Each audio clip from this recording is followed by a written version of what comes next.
всем веселым. Этой строчкой из песни Коми Морта я начинаю нашу передачу. Так сказать, задаю настроение с порога. Сегодня знаменательный день, друзья. Последний день зимы. И мне всегда очень жаль, что он не отмечается с таким же размахом, как Новый год. А если быть точнее, совсем не отмечается. Но мы-то с вами можем организовать самый настоящий праздник. Предлагаю назвать его «День завтрашней весны». А как мы будем его отмечать? Сюжетами, знакомствами и интересной информацией. В эфире «Студия 11». Погнали! Коми-камерунец. История жизни одного стоматолога.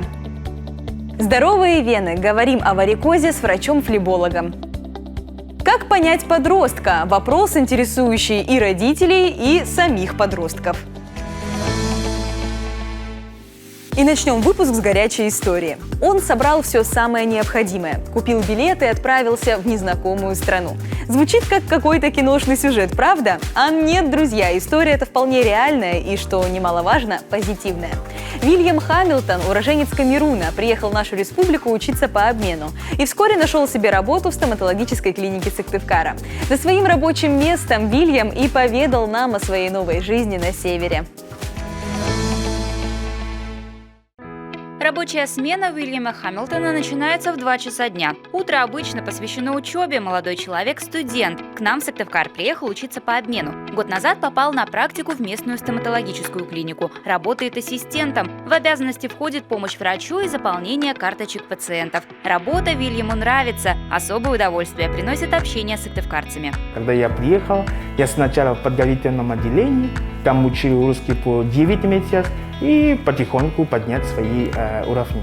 Я очень люблю общение, и когда я пойду к пациенту, я начинаю разговаривать про себя, и с ней сразу связь начинали. И сразу мои коллеги, мои пациенты сразу начинают меня принять положительнее, все хорошо. Из жаркого Камеруна в холодную Россию Уильям Хамилтон приехал в 2015-м. Первой остановкой был Нижний Новгород. Затем, вдохновленный рассказами про северные морозы, он отправился в Коми. Природа, культура и традиции нашего региона пленили африканского гостя. Вот уже год Уильям – студент Сыктывкарского госуниверситета. И сейчас он активно изучает стоматологическое дело. Очень положительный человек, достаточно глубокий.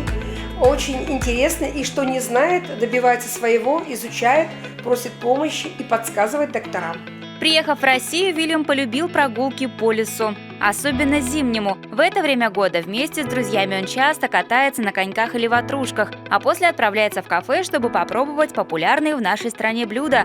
Русская кухня, к слову, африканцу очень нравится, но особенно сердце иностранца покорил все-таки борщ с салом. Для полного гастрономического счастья Вильяму не хватает лишь свежих морепродуктов, которых на родине в избытке. Конечно, погода холодная, но у меня уже будет адаптация, потому что я уже был в России, в Нижнем Новгороде. Я на лыжах даже ходил, я ходил 2 раза, очень понравилось, очень. И такой, мне очень понравились такие мероприятия в Сыктывкаре. Также я у своих друзей сказал, даже я уйду от Сыктывкара, но когда-нибудь, однажды я приду обратно в гости. После окончания университета Уильям планирует вернуться в Африку, чтобы вкладывать накопленные знания и опыт в развитие родной страны. Ну а пока этот улыбчивый парень на родном камерунском желает жителям Коми счастья и благополучия.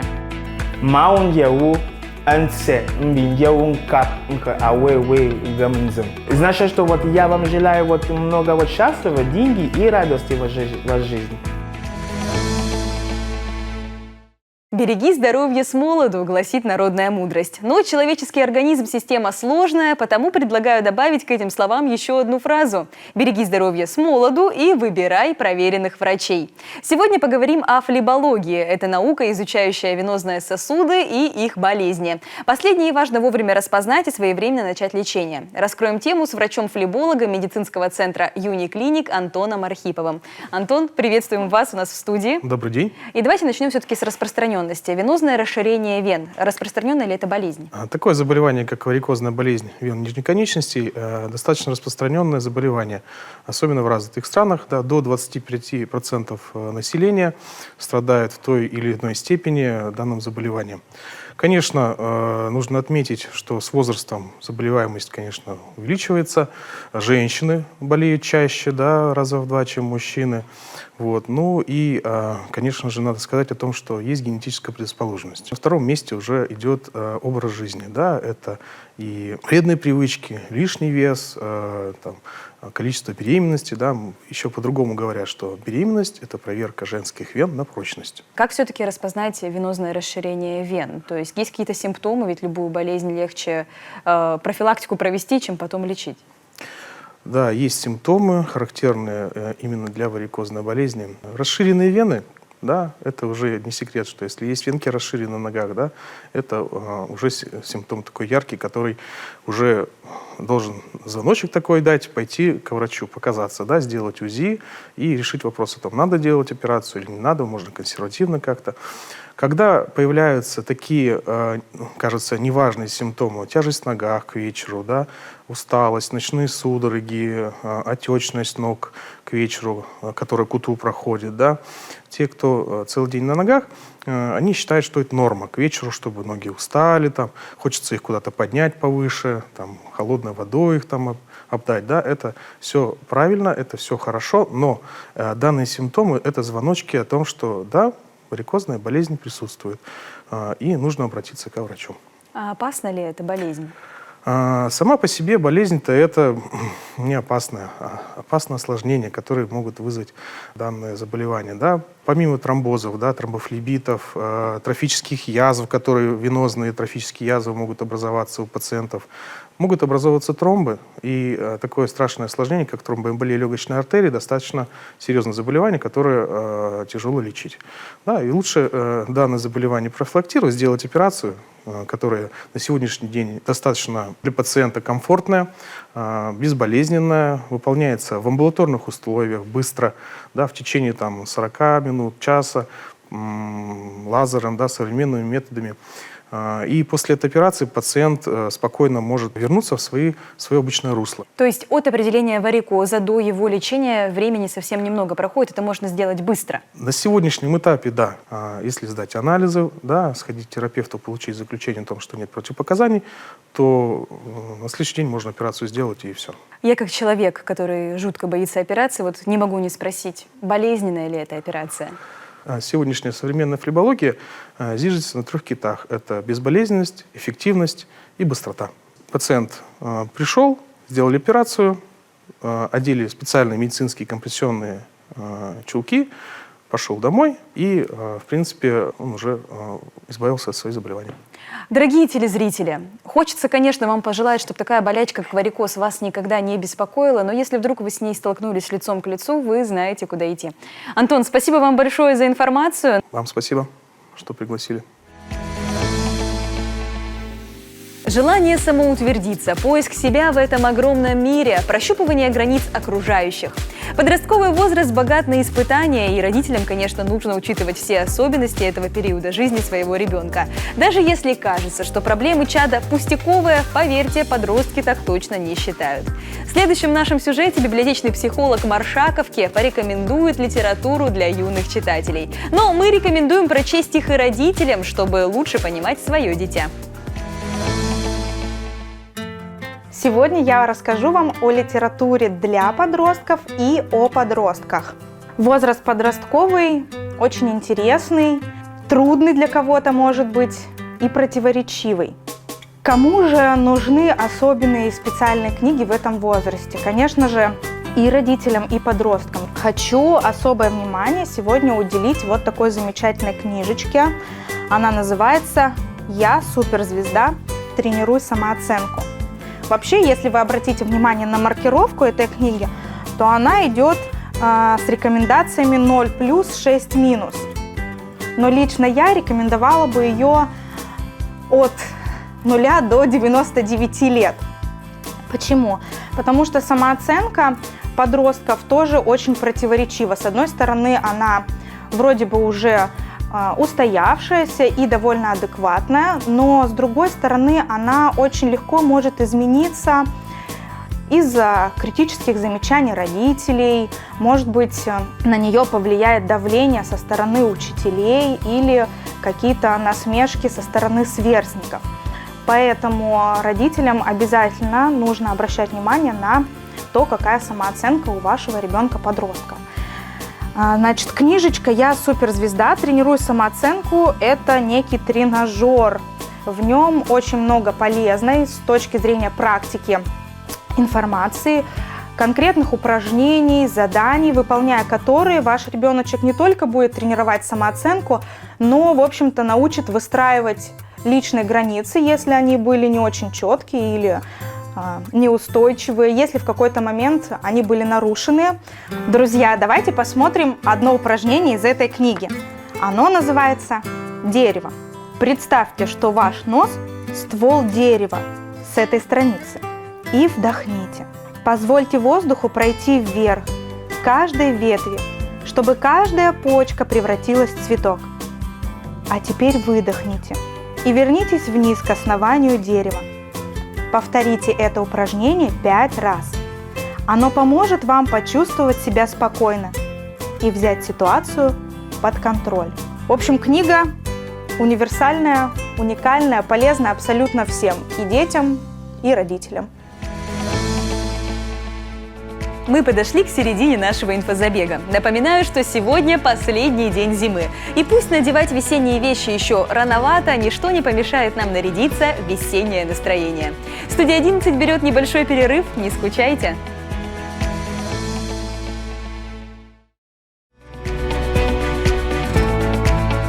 В эфире программа, чья цель – сделать ваши будни ярче. Это «Студия 11». Вот уже почти 5 лет мы вас знакомим с интересными людьми, рассказываем о событиях из жизни республики, страны, мира и, конечно, просто хорошо проводим время. Продолжим эту традицию во второй части нашего сегодняшнего эфира. «Предпутие 2. Туй-Воч». Юные авторы написали историческую книгу. Коми-море. Отправимся на озеро Кадам. В словаре Владимира Даля можно наткнуться на смешные и точные определения того, что нас окружает. Без сомнений, его труд – это своеобразный памятник русскому языку. И раз уж мы сегодня отмечаем День завтрашней весны, то вот вам мой небольшой подарок. Слово в тему – дрипня. Это макропогодица или снег с дождем. И, как мне кажется, для весенней погоды это определение весьма точное. Так что, друзья, расчехляйте сапоги резиновые. Скоро дрипня повсеместная начнется. А мы идем дальше. «Предпутие 2. Туй-Воч». Так называется издание, над которым трудились 58 писателей, художников и переводчиков. Еще 29 человек выступили в роли кураторов, экспертов и редакторов книги. Уникальность издания в том, что работали над ним совсем юные авторы. Все подробности узнаем у гостя нашей студии, сотрудника Национальной детской библиотеки имени Маршака Людмилы Камбаловой. Здравствуйте. Здравствуйте. Людмила, расскажите, о чем эта книга? Эта книга очень интересна, уникальна, потому что она связана с историей нашей республики. Она вышла в конце 2021 года, как раз в юбилейный год, а создавалась она с 2019 года. То есть почти 2 года. Можно, кстати, книгу посмотреть? Она создавалась почти 2 года, работа над ней шла, и, как вы сказали, в ней участвовало очень много детей, а также и взрослых, которые были наставниками, экспертами. И самое интересное, что именно в этой книге она художественная, то есть тут рассказы детей, но через художественные тексты просматривается история Республики Коми от Стефана Пермского до современных дней. Ну, книга на самом деле достаточно толстая, 406 страниц. Сколько там историй собрано? И вообще это одна история или их несколько? Их несколько. И в том-то и дело, что каждая история уникальна. Об одной истории, да, об одном периоде. Но авторы и редакторы их сложили так, что читается она как повесть. То есть одна история перетекает в другую, но в то же время они не связаны. Идея создания книги. Как она пришла? Кому она пришла? Была первая книга, она выходила в 2018 году, и составитель, автор тот же, Людмила Прошак, это московский журналист, историк, писатель. Она работала в нашей республике вместе с Юрием Спиридоновым и прониклась историей. И первая книга была создана вместе с ребятами из Сударского района и посвящена Стефану Пермскому. А в 19 году уже началась вторая история. Она хотела подарить вот эту книгу именно к столетию Республики Коми. И уже обратилась к ребятам из других районов. Очень здорово, что откликнулись Ухта, Удара, Усть-Кулом, Ижма, Усть-Цильма. Именно из этих районов ребята написали свои первые, а может быть и не первые рассказы. А как авторы выбирались? То есть, я думаю, много кто хотел поучаствовать. Это вот все инициативы поддерживались? Я думаю, что да, все инициативы, потому что писать ведь не так уже легко, и поэтому большая роль в этом издании, конечно же, педагогов коми-языка, русского языка.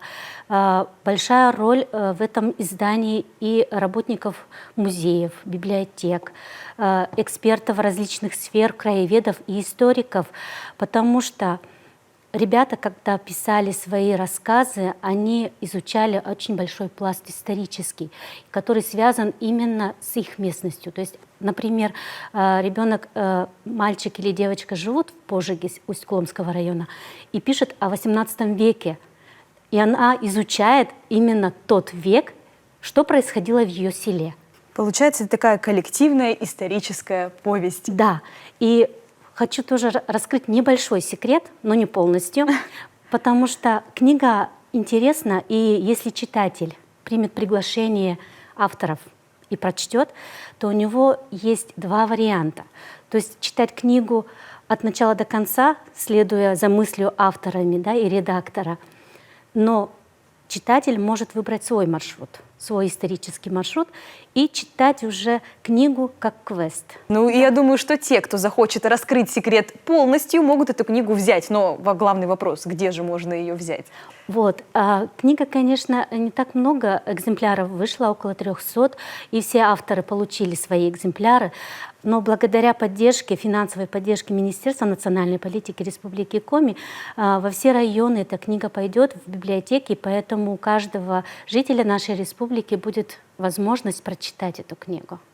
Людмила, спасибо вам большое за информацию. Очень интересное издание, оно красочное, с картинками. Я думаю, будет интересно и детям, и взрослым почитать, окунуться в историю нашего края, написанную нашими юными земляками. Людмила, спасибо вам большое, что пришли. Были рады вас видеть. Спасибо.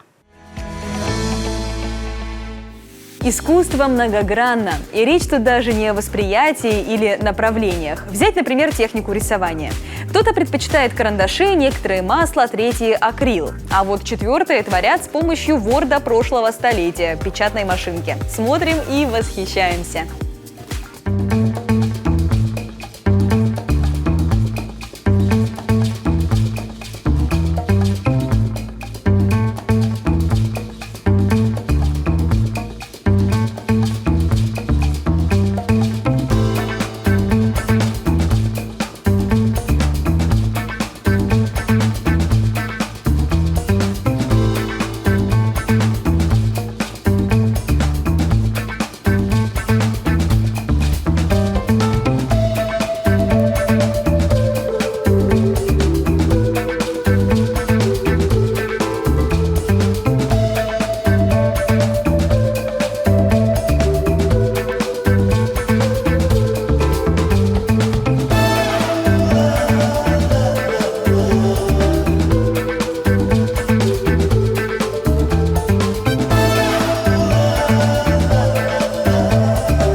Наша республика – удивительный край, богатый самыми отзывчивыми людьми и природными красотами. Любо-дорого смотреть на видео, которые отражают все великолепие нашей с вами Родины. Поэтому прямо сейчас отправляемся на Коми-море, озеро Кадам.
этой секунде у меня все. Еще раз поздравляю с последним днем зимы. Безумно счастлива, что мы войдем в весну 2022 года вместе.